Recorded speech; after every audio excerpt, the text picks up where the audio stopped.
Padova si conferma regina indiscussa del Veneto per numero di manager donne. Nella nostra provincia ogni 10 capitani d'azienda 3 sono donne, numeri diffusi da un rapporto della Camera di Commercio alla vigilia dell'8 marzo. Purtroppo però ancora oggi sono molte le donne vittime di violenza non solo fisiche ma anche psicologiche nel posto di lavoro. Per questo Confindustria Padova e i sindacati di CGIL, CISL e UIL hanno firmato un accordo per prevenire gli abusi nei luoghi di lavoro.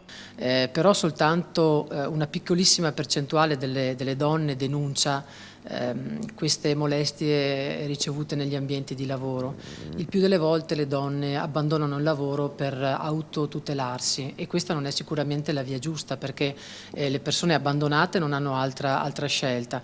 Noi dobbiamo costruire degli strumenti di protezione sociale, perché il costo che ne ha la società dall'abbandono del lavoro delle donne è enorme, e poi c'è il danno personale e morale che le donne subiscono da questo tipo di violenza. L'accordo punta a incentivare l'assistenza ma anche la consapevolezza. Deve essere sostenuta infatti la formazione per i datori di lavoro e per i dipendenti e deve essere promosso il sostegno legale e l'ascolto per le vittime. Il rispetto per la persona è imprescindibile perché l'azienda è come una comunità, ha sostenuto il presidente di Confindustria Finco. Si tratta del recepimento di un accordo europeo per la tutela dei lavoratrici e dei lavoratori nei posti di lavoro.